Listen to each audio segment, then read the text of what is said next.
Assalamu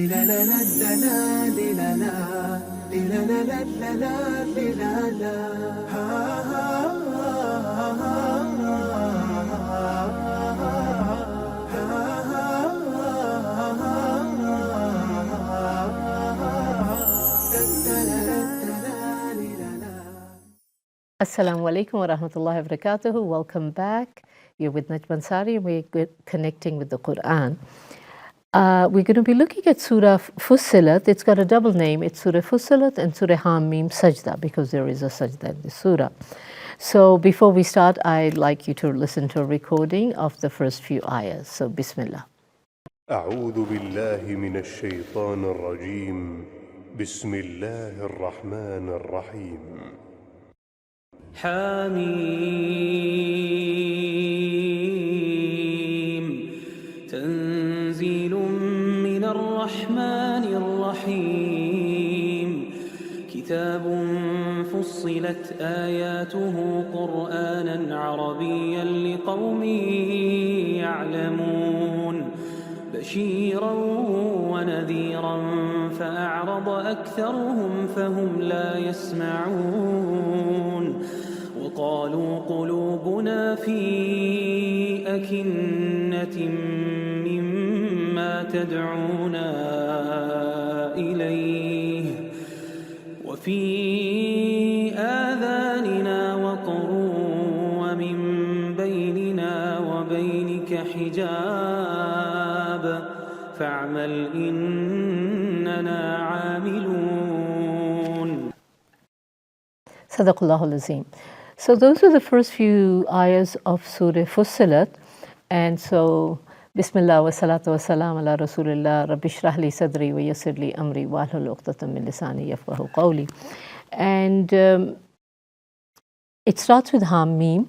Again, the huruf al-muqattat. We started it with Surah Ghafir. And look, the beauty of how the surahs, and the surah before Surah Ghafir was Surah Zumar. And it didn't have Hamim there, but the next batch of the ayahs, when it started with Tanzilul, and let me just get to it, it started with that this is a revelation min Allahil Aziz al Hakim. And in Ghafir, which is the first of the Hamim surahs, it picked up that same ayah with a different, it said, it's starting with, it said Hamim first, and then it said Tanzil al-Kitabi min Allahil Aziz al-Alim. So that was the link between 39 and 40. Now from Ghafir onwards, the next 6 surahs, if I'm not mistaken, there's 7 in all together, have Hamim in it. And so this is the second, the Surah Fussilat is the second, so the common factor with coming through. And when you call them in the plural, you call them Hawamim. So these are the 6-7 surahs with Hamim in it. And we are now at a place in the Quran, we've passed the halfway line. By now, so many directives, so much has been given of history for you to look back. So here we're actually getting Tawheed as it implemented. So I just came up with it, that Iman in action. So the first Fussilat ayahs, which were about, like in ayah 3, when it says this, the verses are explained in Quran in Arabic for people who understand. So now we are getting into liqawmin ya'lamun, those who understand, and then it cross references within the surah. So you must look at the beginning of a surah and check out of the first few 4 or 5 ayahs, what theme keeps reoccurring, and so here, the fact that it's talking about a Quranic Arabic, it repeats itself in 26 and in 44. Inshallah, if we get to it, we'll get there. And then in 5, the fact that they talk to us that in our ears there's a deafness and we can't hear between you and us, and there's a hijab. So a hijab is one as a barrier that acts to separate. We have it later on when the oceans, and there is a hijab between the salty water and the sweet water, the river, and when it meets at the estuary, when it hits the sea, the river. So these the theme of not hearing is also one that keeps coming up, which will surface later. But let me just move on with it of how I have it. So in ayah 8 and 12, it talks about it's Allah who created it in 2 days, then it mentions 2 days again, then it mentions it again. In that, and it's asking in 11 whether the sky and the earth, are you going to come willingly or unwillingly? And they come in willing obedience. So we're the only one who've been given actually the free will to come willingly or not, and most of us, have an issue. But that's when you go back. Why were we created? We were created to be in service, be in obedience to Allah. So this is the only time that detail of 2 by 2 is given of how creation was made. But then in 14 it goes, when the messengers came before, they have the usual stupid argument, if we had sent an angel, but if Allah had sent an angel, it would have been, why didn't he send a person? When Allah sends a person and he speaks your language and he's from you, and for all the other Anbiya it was said, but he was one from amongst you. You knew him, you validated him, you thought him a good guy, and now suddenly it's like, no, we want a miracle. And when you get miracles, and further on the ayah comes, if when they see the truth with their eyes, they'll say, no, we were bewitched.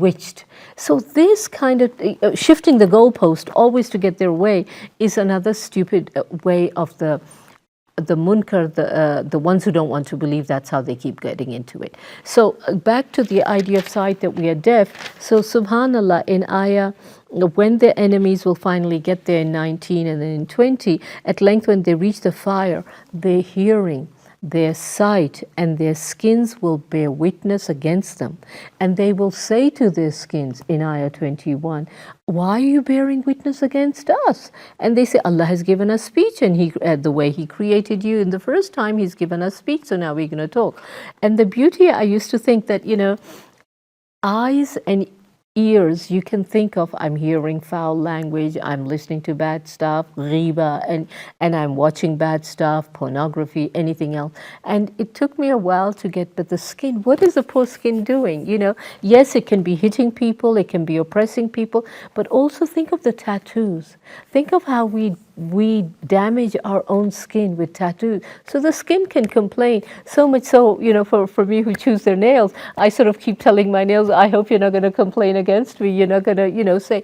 So every little pore of ours, we need to make sure we don't abuse it. That plus we don't abuse it for others. So the skin, the skin to skin, it's talking about witnessing, that's about zina. So, the skin is going to complain about that. So then anyway, and then it goes on to 26, I find very relevant. They say, again, like we are deaf, we don't hear it. So the disbelievers say, listen not to this Quran, but talk in random. So in other words, if the Quran is being told or lectured or anything, then you're going to say, so that you may gain the other hand. To me, it's all about Mughal media, the medias and the Mughal, the social media, drowning out the truth. You want to say it, but and so often now in social media they say, no, they took down our website because they weren't happy with what we were saying. So this monopoly of what the disbeliever essentially is trying to do is not to let the truth come out. And then we will give them a penalty. In 27, it's beautiful because it talks about we'll give them a severe penalty and we will requite them for the worst of their deeds. So for me that is so beautiful because it talks about, when we talk about we will be rewarded to the best of our deeds, this keeps coming again also, is that just keep working in excellence. Work in excellence and you will be rewarded to the best. And here the flip side is being given that we will be requited, we will requite them to the worst of their deeds. This is in 27. So I'm just going to take a little bit of thing and maybe backtrack and go and into it further. But in these short surahs of and they are all coming into it. What I also was told when it was these Hamim surahs is they are now it's like you're in another garden of now Rome, all this has been done, and somehow it's giving solace to the believers that don't you worry, the right will happen. The goodness that you do is also going to come to your benefit at the end. So That's what we will get to now in 33, where it says that who is better in speech, the one who calls people who work righteous and say, I am the one who bows in Islam. So here too, what is beautiful is it's giving you the flip side of the character of the good guys. So there, this one, the ayah 26 about telling about the Quran and talk over it, don't listen to it. They used to clap, they used to whistle, and all of that. And the interesting thing is that they do this publicly so people don't hear. But there's a beautiful historical passage when the Quran was being recited, these disbelievers would like to come and listen to it too in the quiet, in the deep of the night, if it was Rasulullah reading it somewhere else. And they caught each other doing it. Oh, well, why are you listening to it? They say, maybe I was just, whatever excuse they gave each other. But the beauty is that they're trying to drown out the Quran and talk and that's why we have such a big commitment that when you're having the Quran being read, even on your radio or on whatever in the car, and you want to start talking, switch it off. Switch it off. So with that, I'm going to take a pause and then we'll come back shortly and continue with this surah that we are doing, which is Surah Fussilat, Surah 41. Assalamu alaikum wa rahmatullahi wa barakatuh.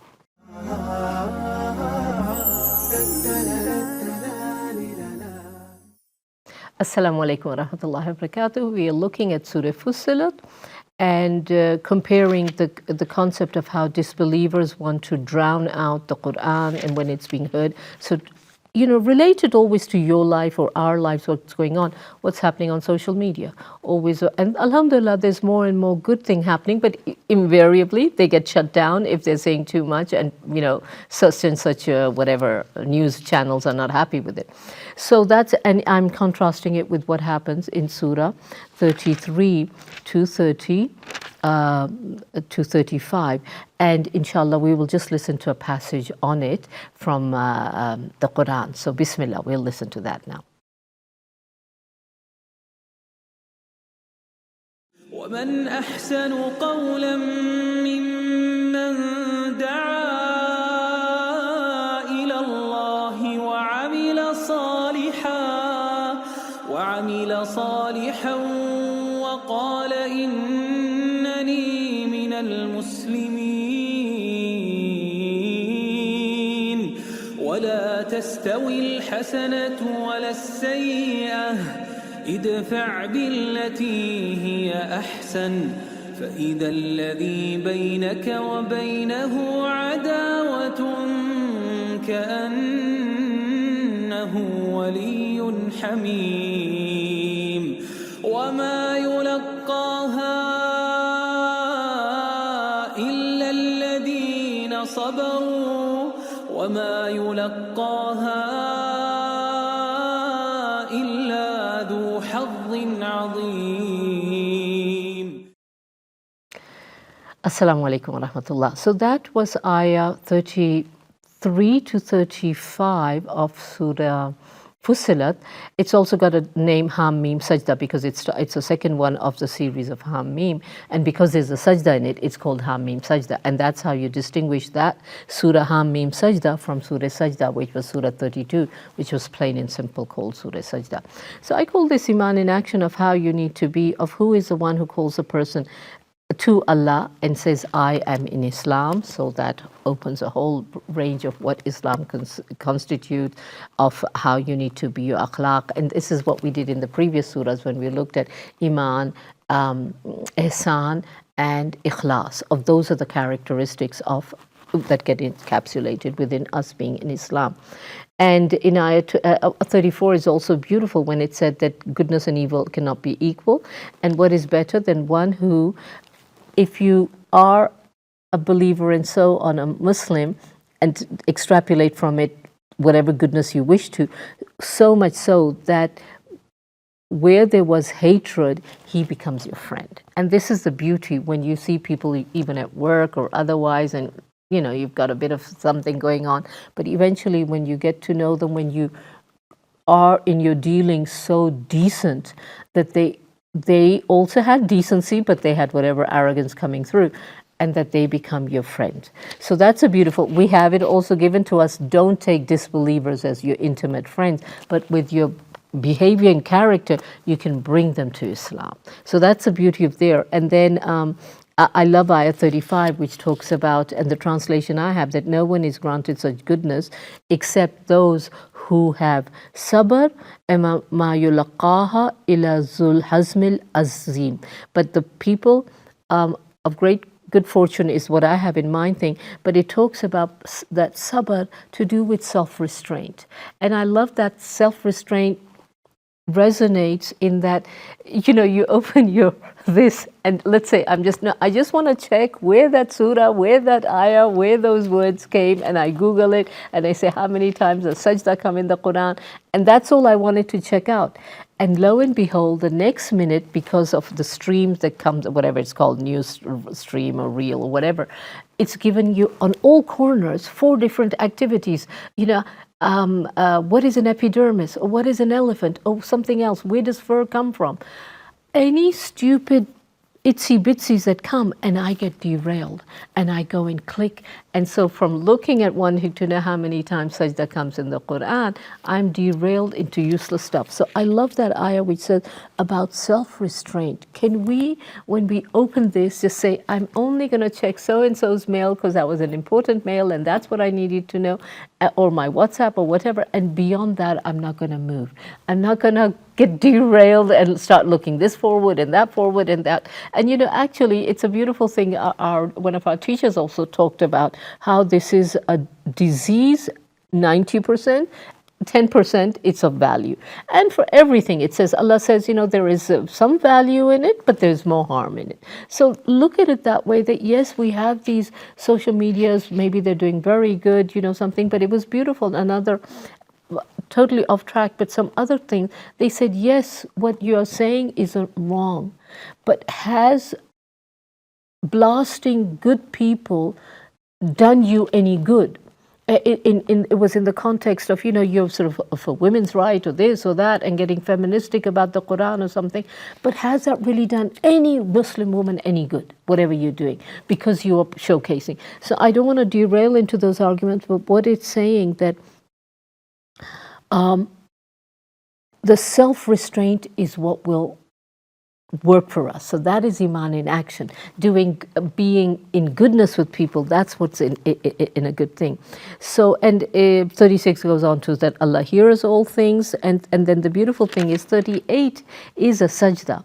And it says, if disbelievers are arrogant and they don't want to, it's absolutely no issue. Allah has plenty of people who celebrate His praises day and night, and they never flag. So it's talking about the angels, but even the beauty, if you look at it, the adhan, the globe, the fact that one adhan finishes here, so it starts a little bit further on the west, and it's Maghrib there, then it's Maghrib there, and throughout, I'm sure the angels looking from the heaven, they're saying, my God, there's sajdah going on there. That just finished, there's a sajdah going on there. Salah and sajdah. So Allah, there's no shortage in Allah's treasures of having His hamd being praised. So when we are being told to Subhana Rabbika Rabbil Izzati Amma Yasifun wa Salamun alal Mursaleen walhamdulillahi Rabbil Alameen, when we are doing that, we are doing ourselves a favor. It's not that Allah needs it out of us. So that's just a bit of there. In 44, it goes on to say again that if we had sent this in any other language but Arabic, you would then have said, well, what kind of messages come to us? What kind of, first it was the messenger, then it's a Quran, they're trying to pick faults on it. But it's a guide and a healing for those who believe. And if those who have a deafness, again going back to the early ayah, which said that we have a deafness in us in ayah 5, and for those who have a deafness and a blindness all day, then it's okay. Let them be, kind of. So then the beautiful thing that goes on after that in 46 we have, again, I love it, again the action. So anyone who works righteous benefits his own soul, and the one who works in evil, then Allah is never going to be unjust to his. And there's so many cross-reference to the whatever goodness you do, and there's one further up, I'm not seeing the reference right now, that whatever goodness you do is for yourself, and if there's whatever goodness that comes to you is from Allah, and whatever badness comes from you is from your own action. And from there on, then I just want to go back to the idea of gratitude and ingratitude, of when we give somebody a taste of our mercy, and then adversity touches him. No, some mercy from after adversity has touched him. He says, oh, I think this is due to my merit. Goes back to link with the idea of Qarun, who thought it's from my intelligence, that's why I've got it. And it goes back and he said, and I don't think the hour of judgment is going to come, but if I do come, I'm sure there's better in store for me. And that goes back to in Surah Kahf with the guy with the 2 gardens who said, I think, I don't really believe in Akhirah, but if there is, I'm sure Allah's good. And this is what the Christian belief is, that if we are doing well here, surely we will get better there. So all this goes to the idea, go back to the blindness of us just seeing superficial things. Only the superficial, what's there, that's what. No, there's always something under the surface, and Allah always wants us to bring it, see beyond, because also this life is only a testing ground for the Akhirah, which is unseen. So you can believe in it, or you can say, no, I don't believe in it.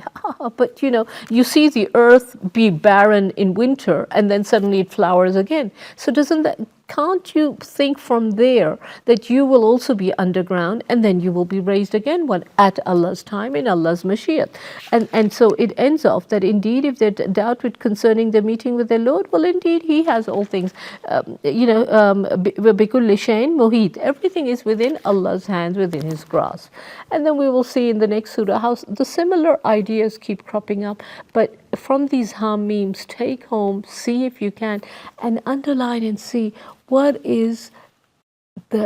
is Tawheed in action, Iman in action, Taqwa in action. What are we doing? It's a goodness that that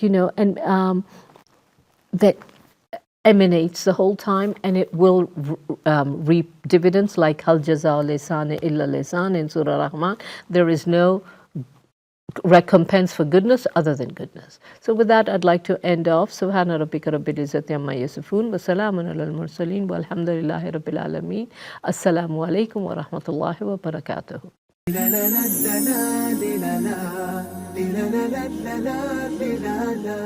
La